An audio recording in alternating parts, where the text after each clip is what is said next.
Most people live their entire lives wearing masks, chasing approval, following rules, and never daring to ask, who am I really? Friedrich Nietzsche, one of history's most provocative thinkers, believed that the greatest task in life is not to obey, not to conform, but to become who you truly are. This isn't about self-help slogans or comfort. Nietzsche's path is demanding, even painful, but it's also liberating. In this video, we'll uncover Nietzsche's secret steps toward authenticity, the philosophy that can help you break free from the herd, embrace your struggles, and live with the courage to create yourself. Nietzsche's first step toward becoming who you truly are begins with breaking free from the herd mentality. He saw that most people live in quiet obedience, following rules they never questioned, repeating patterns passed down through religion, culture, and family.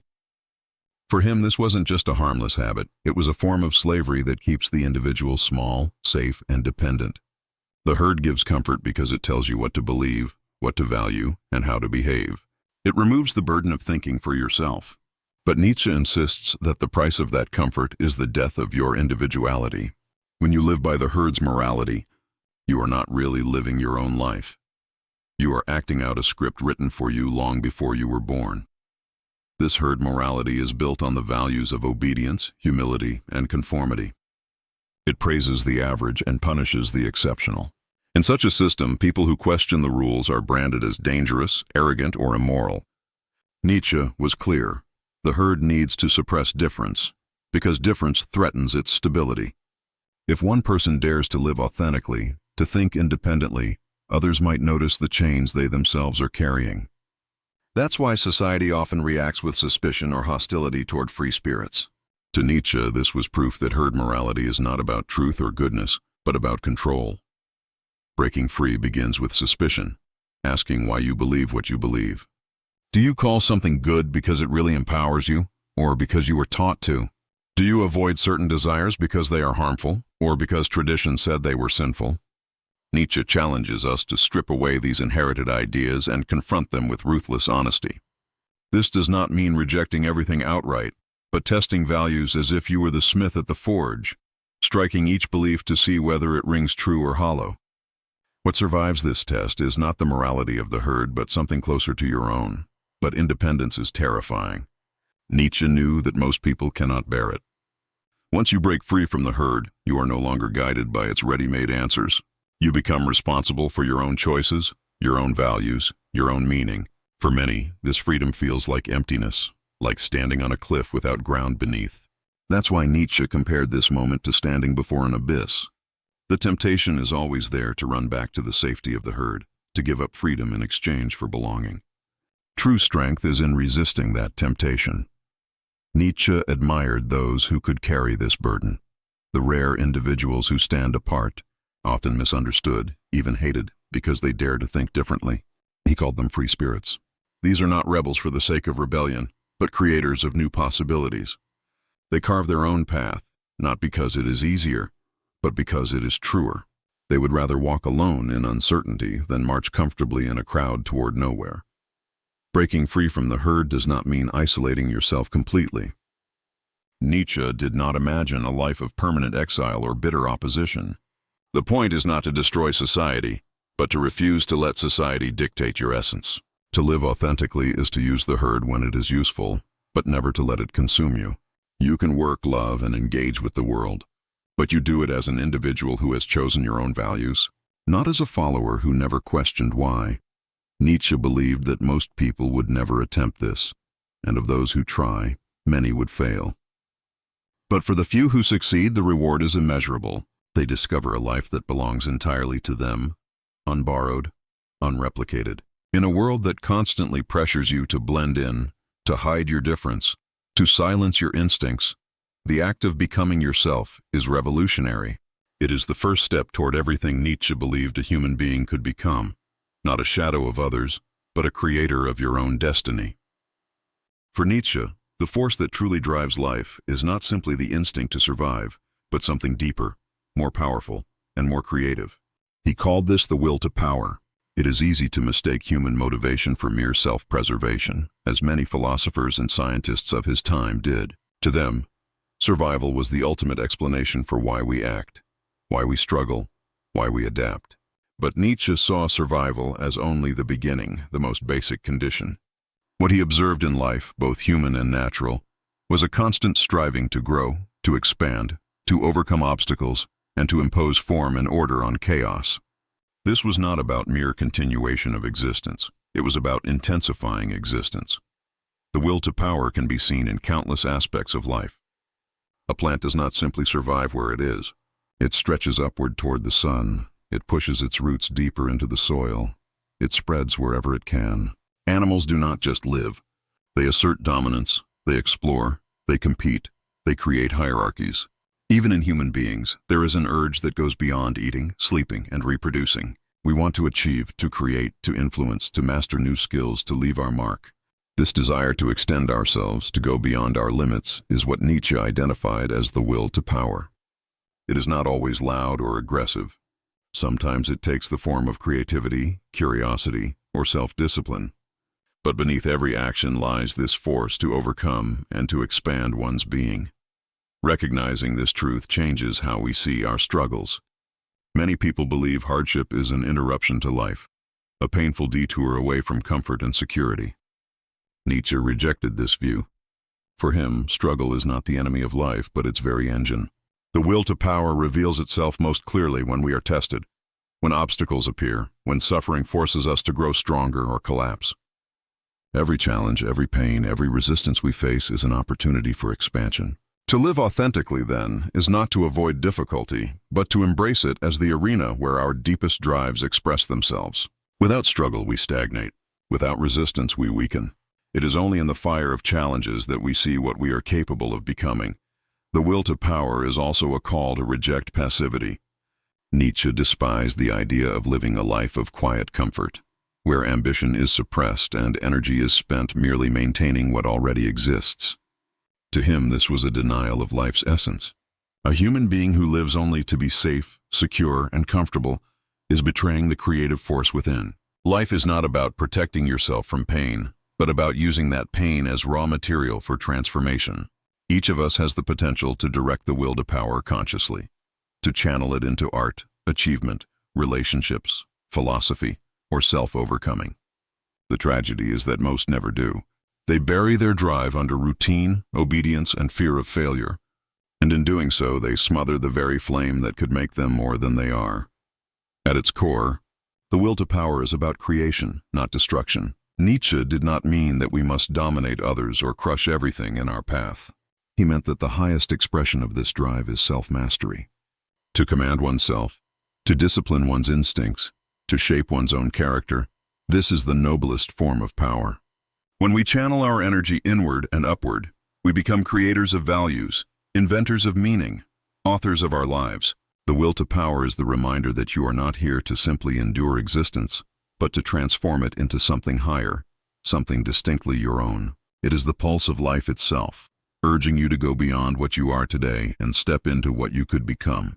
Nietzsche believed that one of the greatest illusions human beings live under is the idea that values are given to us, fixed for all time, and must be followed without question.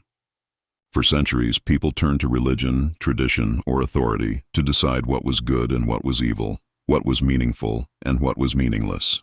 These values felt eternal and unquestionable because they had been handed down through generations, supported by institutions, and sanctified by fear of divine punishment. But Nietzsche argued that values are not eternal truths. They are human creations, shaped by culture, by history, by the needs of the weak and the powerful. If they were created, then they can be questioned, challenged, and even remade. To become who you truly are, Nietzsche insisted, you must stop borrowing values and begin creating your own. This does not mean adopting a selfish, reckless attitude of doing whatever you please. Nietzsche did not glorify chaos or anarchy. What he criticized was the passive acceptance of values that suppress your individuality and keep you small. Herd morality, for example, praises humility, obedience, and meekness because those traits keep people controllable. It calls ambition dangerous, pride sinful, and independence immoral, not because those qualities are bad in themselves, but because they threaten the established order. Nietzsche saw through this. He believed that every value reflects a hidden motive. When the weak define humility as good, it is because humility protects them from the strong. When society praises conformity, it is because conformity makes individuals easier to rule. Once you realize this, morality begins to look less like truth and more like a strategy of control. Creating your own values begins with tearing down this illusion. Nietzsche used the metaphor of the philosopher with the hammer, someone who strikes at idols to see whether they ring hollow. To test a value is to ask, does this belief make me stronger, more alive, more myself? Or does it weaken me, restrain me, keep me dependent? If it is the latter, then it is not truly your value. It is something you inherited, something designed for purposes other than your growth. Nietzsche challenges us to have the courage to let such values go, even if they are cherished by society, even if they are sacred to others. The destruction of false values is painful because it leaves you exposed without a ready-made code to live by. But it is also liberating because it clears the ground for creation. Once the old foundations are questioned, the next step is to build. Nietzsche believed the highest individuals are those who take on the responsibility of creating meaning for themselves. Instead of living under borrowed commandments, they author their own principles, their own definitions of good and bad, success and failure, joy and suffering. This is not an easy task. It demands self-knowledge, courage, and honesty. It requires looking deeply into your desires, your strengths, your struggles, and asking what kind of life would be worthy of you, even if no one else approves. It means shaping your life like an artist shapes a work of art, choosing carefully what to affirm and what to reject, what to cultivate and what to destroy. This act of value creation is, for Nietzsche, one of the highest expressions of human freedom. To live by inherited rules is to live as a shadow of others. To live by values you created is to live as yourself. Such a person does not measure their worth by how well they conform, but by how fully they embody their chosen ideals. They may appear strange, threatening, or even immoral to the herd, but their life carries a radiance that comes only from authenticity. Nietzsche admired these rare individuals because they dared to shoulder the immense responsibility of being the source of their own meaning. They do not ask, "What should I do?" but instead declare, "This is what I will do." They are not passive receivers of morality, but active creators of it. To create your own values is to take command of life itself, to refuse to let others dictate the terms of your existence. It is to look at the raw chaos of the world and say, "From this I will carve my path." Nietzsche saw this not as arrogance, but as the true destiny of the individual.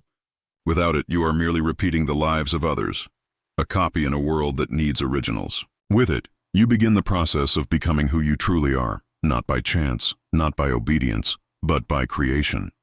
Nietzsche's idea of loving your fate, or Amor, Fati, is one of his most radical and transformative insights.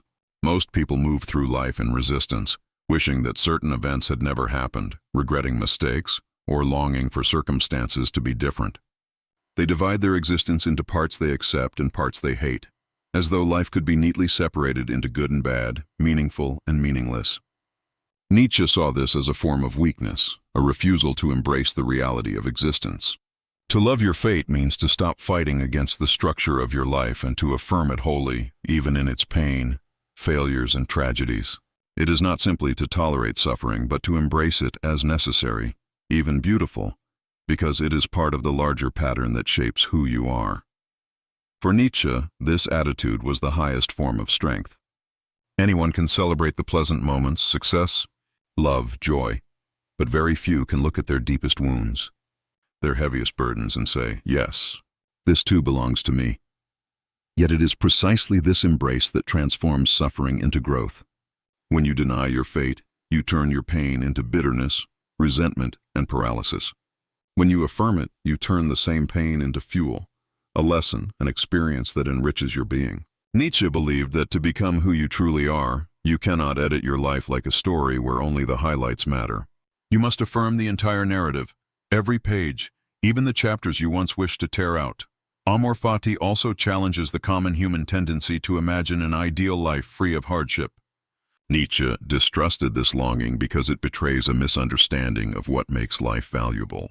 A smooth, easy existence might appear desirable, but it produces nothing of depth or greatness. It is through resistance, difficulty, and even tragedy that human beings cultivate resilience, creativity, and wisdom. The artist creates masterpieces not in spite of struggle, but through it. The thinker develops depth not by avoiding despair but by wrestling with it. The strong individual does not ask for an easier path but asks for the strength to face whatever path comes. In this sense, loving your fate is an act of profound courage. It is saying yes to life as it is, not as you wish it to be. Nietzsche's perspective also reveals a deeper harmony between suffering and joy. He often compared life to art. A great painting does not consist only of bright colors. Its power comes from contrast, from the shadows that give form and depth to the light. In the same way, a great life is not one without pain, but one in which pain contributes to the richness of the whole. Without loss, love would not burn so intensely. Without struggle, triumph would not taste so sweet. Without uncertainty, freedom would not matter. To love your fate is to understand that the things you resist are inseparable from the things you cherish. This does not mean fatalism or passive acceptance. Nietzsche was not saying we should resign ourselves to whatever happens without action. On the contrary, Amor Fati is an active embrace of life. It is saying, whatever comes, I will not only endure it, but love it. Because it is mine. It means facing difficulties with a creative spirit, turning them into opportunities to shape your character and express your strength. When you live this way, regrets dissolve, because even mistakes and failures are seen as necessary steps in the path that brought you here. You stop wishing for a different life and instead claim your actual life as worthy of affirmation. Loving your fate is the opposite of resentment, which Nietzsche saw as one of the most poisonous attitudes a person can have. Resentment looks backward, blaming others, cursing circumstances, refusing to let go. Amor Fati looks forward, carrying the whole of the past as something affirmed, something chosen, even if it was painful. It transforms life into a continuous yes, a radical affirmation that nothing is wasted, nothing is meaningless, nothing is excluded. To live with Amor Fati is to live as though you would gladly live your life again, exactly as it is, without removing a single detail. It is to see the entirety of existence not as a burden, but as a gift, and in that acceptance lies the deepest freedom Nietzsche imagined for the human spirit. Nietzsche's thought experiment of eternal recurrence is one of his most striking and demanding challenges to the human spirit. He asks us to imagine a demon appearing and telling you that you will have to live your life again and again, exactly as you have lived it, down to every detail, every joy, every mistake, every heartbreak, every fleeting moment of happiness, and every unbearable moment of pain. Nothing would ever change. No second chances, no revisions, no alternative endings. Every action you have taken, every thought you have had, every experience you endured would repeat infinitely. For Nietzsche, the way you react to this possibility reveals the truth of how you are living right now. If the thought fills you with dread, if it feels like a curse, then your life is not aligned with your deepest self. If, however, you can embrace the idea, even rejoice in it, then you are living authentically, in a way that you would affirm forever. The thought of eternal recurrence is not meant to be taken literally as a scientific claim about the universe. Nietzsche presents it as a test of your relationship with life. It forces you to confront the value of your existence without escape. Most people live as though they will eventually get a chance to correct things, to rewrite the past, or to redeem themselves in some imagined future or afterlife. Eternal recurrence erases that illusion. It asks you to affirm life as it is, without additions, without edits, without promises of something better beyond. The question becomes, can you love your life so fully that you would will it to repeat endlessly? This challenge is terrifying because it exposes the degree to which we often live half-heartedly. Many people endure routines they despise, relationships that drain them, or work that feels meaningless, consoling themselves with hopes of later change. But Nietzsche's demon offers no later, no second chance. The way you live now is the way you will live forever. This stark perspective strips away excuses and confronts you with the urgency of shaping your life into something you would be proud to repeat. It is a demand for authenticity, for courage, for a radical honesty about whether your choices reflect who you truly are. The test of eternal recurrence also transforms how we view suffering. Normally, we tolerate pain because we expect it to pass, to be replaced by better days. But what if the pain never ends? What if it repeats eternally? If you can still affirm your life under that condition, then you have learned to see suffering not as an enemy, but as an integral part of existence. Nietzsche believed that joy and pain are inseparable, that the highest peaks of life are possible only because of the deepest valleys. To will the eternal return of your life is to embrace suffering as necessary, to love it as much as you love your moments of happiness. because without it the whole would lose its shape and depth. Eternal recurrence is also a call to responsibility. If every moment of your life must be repeated forever, then every choice becomes infinitely significant. There are no trivial actions, no wasted hours, no forgettable words, because each will return again and again. This perspective heightens the weight of existence, pressing you to live deliberately, to create a life worth affirming.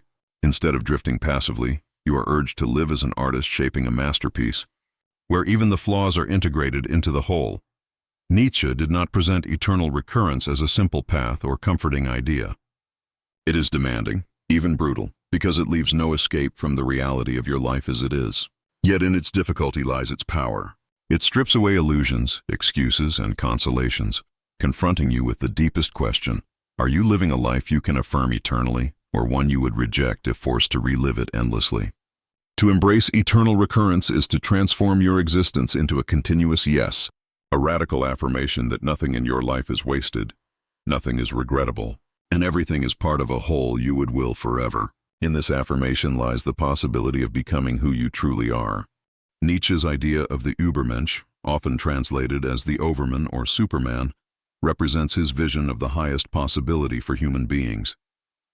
It is not a call to perfection in a moral or religious sense, but rather the symbol of a person who has fully embraced life, overcome conformity, and taken the responsibility of creating meaning for themselves. The Übermensch is the answer to the death of God, which for Nietzsche meant the collapse of traditional sources of authority, morality, and ultimate truth. Without those guiding structures, humanity faces a terrifying freedom: either fall into despair, nihilism, and meaninglessness, or rise to the challenge of shaping existence on one's own terms. The Übermensch is the one who chooses the latter, who lives not as a copy of tradition or society, but as an original, a creator of new values. To understand this figure, it is important to see what Nietzsche was opposing. He saw most people trapped in mediocrity, living safely within the herd, obeying rules without questioning them, and measuring their worth by external approval. He called this the last man, a figure who avoids risk, avoids pain, and seeks only comfort, pleasure, and security. The last man represents stagnation, the death of ambition, and the denial of life's deeper possibilities. In contrast, the Übermensch embodies the courage to live dangerously, to risk failure, to embrace suffering, and to transform it into growth. Where the last man seeks to avoid struggle, the Übermensch recognizes that struggle is the path to greatness. The Übermensch does not live by inherited values but creates their own. They do not ask whether their choices align with the expectations of society or tradition. They ask whether their choices affirm life, whether they express their will to power, whether they are faithful to their own vision. In this sense, the Übermensch is like an artist who sculpts themselves into a masterpiece. Every decision, every act, every moment becomes part of the ongoing creation of their character.